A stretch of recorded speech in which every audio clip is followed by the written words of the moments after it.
Bismillahirrahmanirrahim. Assalamualaikum warahmatullahi wabarakatuh. Alhamdulillah, alhamdulillah, alhamdulillahirabbil alamin. Wa bihi nasta'inu ala umuri dunya waddin. Wassalatu wassalamu ala asyrafil anbiya'i wal mursalin wa ala alihi wa sahbihi ajmain, amma ba'd. Awalan uridu an a'rifakum nafsi, ismi Didi Az-Muslim wa ana talibun fi qismi ta'lim al-lugha al-arabiyyah min kulliyat at-tarbiyah al-islamiyyah bi Jami'at Asy-Syaikh Kyai Haji Abdullah Basula. Wa fi hadhihi al-fursah al-ghaliyah uridu an ulqiya lakum liqa'an tahta al-mawdu' analisis aliran Syiah. Baik, sekarang langsung kita mulai saja masuk dalam pembahasan, yaitu aliran teologi Syiah. Yang pertama-tama kita akan membahas tentang definisi Syiah. Dari segi bahasa, kata Syiah adalah pengikut atau golongan. Kata Syiah dipahami sebagai aliran yang mengikuti Ali dan mengutamakan atas sahabat-sahabat Rasul yang lainnya. Abu Zahra menyebutkan bahwa Syiah adalah mazhab politik dalam Islam yang paling tua dan paling dahulu timbul. Hal tersebut mungkin disebabkan karena masalah pertama-tama yang timbul dalam Islam bukanlah persoalan tentang keyakinan, malahan masalah politik.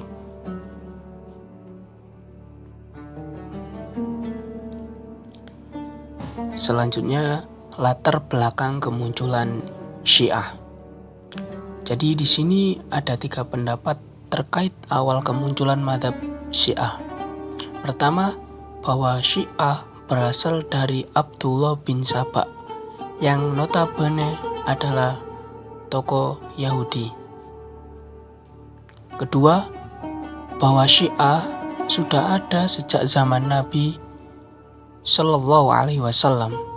Peneliti menyebutkan bahwa kaum Syiah adalah orang-orang yang membantu Ali pada zaman Nabi, dan Nabi adalah orang yang pertama menerapkan sebutan ini untuk kaum pendukung dan pengikut Ali. Yang ketiga, Syiah muncul pasca terjadinya tahkim antara Ali dan Muawiyah. Golongan Syiah semakin terlihat pada zaman kekhalifahan Utsman bin Affan dan kemudian semakin tumbuh pada masa Khalifah Ali bin Abi Thalib. Ali sendiri tidak pernah berusaha untuk mengembangkannya, akan tetapi bakat-bakat yang dimilikinya telah mendorong perkembangan itu sendiri. Ketika Sayyidina Ali wafat, pemikiran-pemikiran kesyiahan berkembang menjadi mazhab-mazhab. Sebagiannya ada yang menyimpang dan sebagian lainnya ada juga yang tetap lurus. Namun, secara garis besar keduanya sama-sama fanatik terhadap keluarga Nabi. Ketika masa pemerintahan Muawiyah merupakan masa yang kondusif bagi pengkultusan Ali karena Muawiyah telah menciptakan tradisi buruk pada masanya yang berlanjut pada masa anaknya Yazid dan para penggantinya sampai masa Khalifah Umar bin Abdul Aziz, sehingga tindak tanduk yang kejam dan biadab Muawiyah serta anak keturunannya terhadap keluarga Nabi secara otomatis menghasilkan rasa simpati dan empati masyarakat yang berlebihan terhadap Ali dan keluarganya. Dan dari sinilah kemudian muncul fanatisme terhadapnya. Kaum Syiah pada mulanya lebih menonjol sebagai gerakan politik, bukan sebagai golongan atau aliran dalam teologi. Akan tetapi, oleh karena mereka menjadikan masalah imamah, yakni masalah kepemimpinan setelah Nabi wafat dan kepemimpinan seterusnya, sebagai bagian dari iman, maka dalam aspek ini mereka telah masuk ke dalam wilayah teologi. Selanjutnya, sumber tekstual Keimamahan Sayyidina Ali bin Abi Thalib bersumber dari hadis Ghadir Khum. Hadis ini merupakan hal fundamental dalam pembentukan atau munculnya kaum Syiah. Asbabul wurud hadis tersebut yaitu pada waktu Nabi Shallallahu Alaihi Wasallam telah menyelesaikan upacara haji wada atau haji perpisahan, Nabi memutuskan untuk meninggalkan Mekah menuju Madinah. Ketika kafilah itu memasuki wilayah Rabiq yang jauhnya 5 km dari Juhfa, malaikat Jibril turun ke tempat bernama Ghadir Khum dan menyampaikan ayat, Ya ayyuhar rusulu, balligh ma unzila ilaika mir rabbik, wa illam taf'al fama balaghta risalatah, wallahu ya'simuka minan nasi, innallaha la yahdil qaumal kafirin. Hai Rasul, sampaikanlah apa yang diturunkan kepadamu dari Tuhanmu, dan jika kamu tidak mengerjakan apa yang diperintahkan itu, berarti kamu tidak menyampaikan amanatnya. Allah akan melindungimu dari gangguan manusia. Al-Maidah ayat 67. Setelah Rasul memberikan beberapa intisari tentang Islam, akhirnya beliau mengangkat tangan Sayyidina Ali bin Abi Thalib di depan semua kafilah tersebut dan berkata, Man kuntu maulahu fa'aliyun maulahu. Barang siapa yang menjadikan aku sebagai maulanya, maka Ali ini adalah maulanya juga. Langsung kita lanjut ke tokoh-tokoh dalam Syiah ini. Dalam pertimbangan Syiah, selain terdapat tokoh-tokoh populer seperti Ali bin Abi Thalib, Hasan bin Ali, Husain bin Ali, terdapat pula 2 tokoh Ahlul Bait yang mempunyai pengaruh dan andil yang besar dalam pengembangan paham Syiah, yaitu Zaid bin Ali bin Husain Zainal Abidin dan Ja'far As-Shadiq. Kedua tokoh ini dikenal sebagai orang-orang besar pada zamannya. Pemikiran Ja'far As-Shadiq bahkan dianggap sebagai cikal bakal ilmu fikih dan usul fikih, karena keempat tokoh utama fikih Islam yaitu Imam Abu Hanifah, Imam Malik, Imam Syafi'i, dan Imam Ahmad bin Hanbal secara langsung atau tidak langsung pernah menimba ilmu darinya. Oleh karena itu, tidak heran bila kemudian Syekh Mahmud Saltut, mantan rektor Universitas Al-Azhar Mesir, mengeluarkan fatwa yang kontroversial di kalangan pengikut sunnah. Mahmud Saltut memfatwakan bolehnya setiap orang menganut fikih Zaidi atau fikih Ja'fari Itsna Asyariyah. Lanjut, doktrin teologi Syiah. Yang pertama, Ahlul Bait. Secara harfiah, Ahlul Bait berarti keluarga atau kerabat dekat dalam sejarah Islam. Istilah itu secara khusus dimaksudkan kepada keluarga atau kerabat Nabi Muhammad SAW. Ada 3 bentuk pengertian Ahlul Bait. Pertama, mencakup istri-istri Nabi Muhammad SAW dan seluruh Bani Hashim. Kedua, hanya Bani Hashim. Ketiga, terbatas hanya pada Nabi sendiri, Ali, Fatimah, Hasan, Husain, dan imam dari keturunan Ali bin Abi Thalib. Dalam Syiah, bentuk terakhirlah yang lebih populer.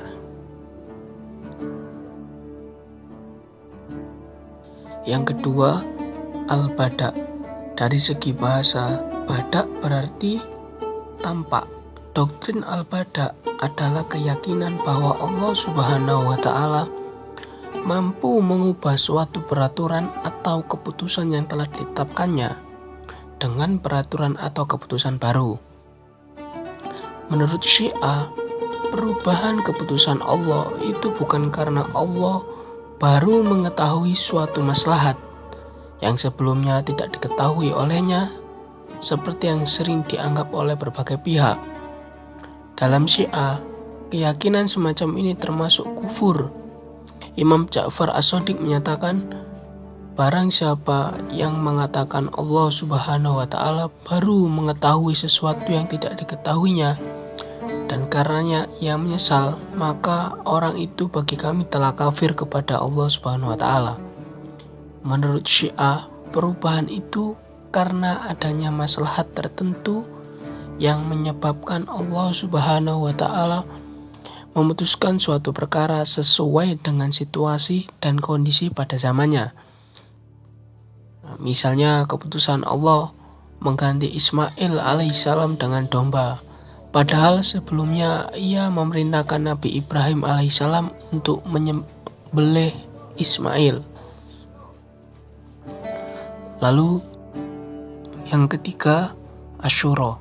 Asyura berasal dari kata asyara yang berarti 10. Maksudnya adalah hari ke-10 dalam bulan Muharram yang diperingati kaum Syiah sebagai hari berkabung umum untuk memperingati wafatnya Imam Husain bin Ali dan keluarganya di tangan pasukan Yazid bin Muawiyah bin Abu Sufyan pada tahun 61 Hijriah di Karbala, Irak.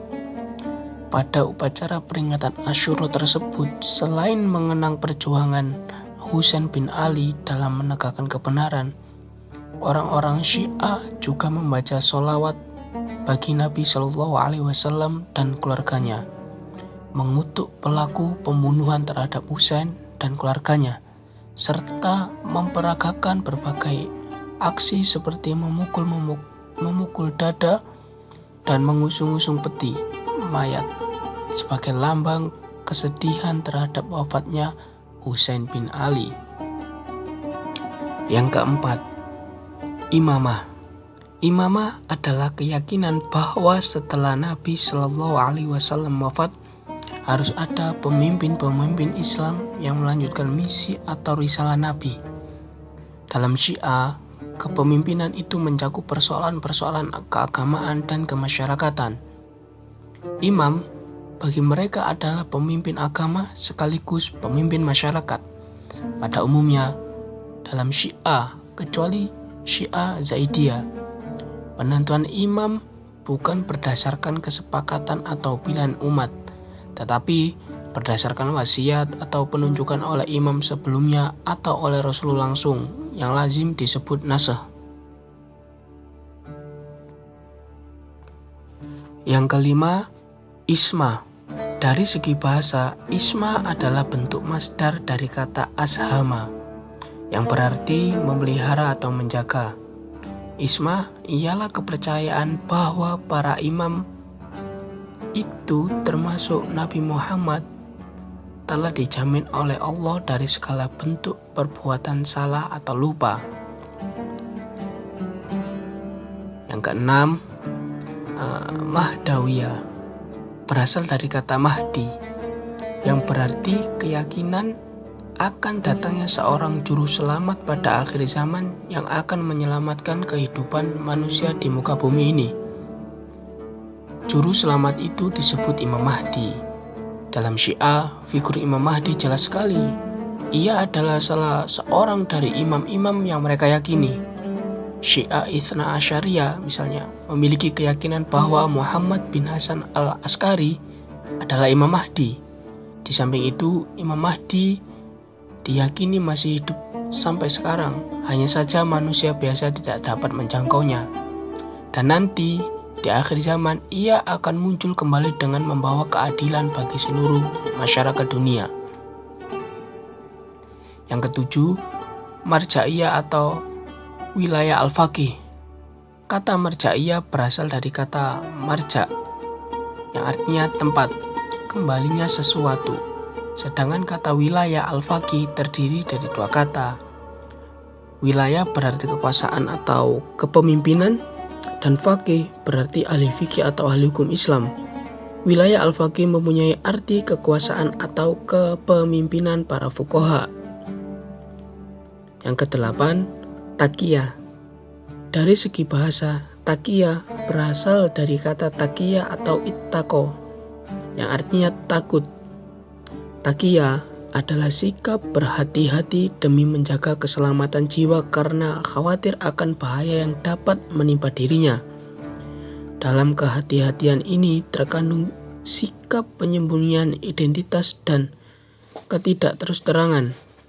Perilaku taqiyah ini boleh dilakukan, bahkan hukumnya wajib dan merupakan salah satu dasar mazhab Syiah.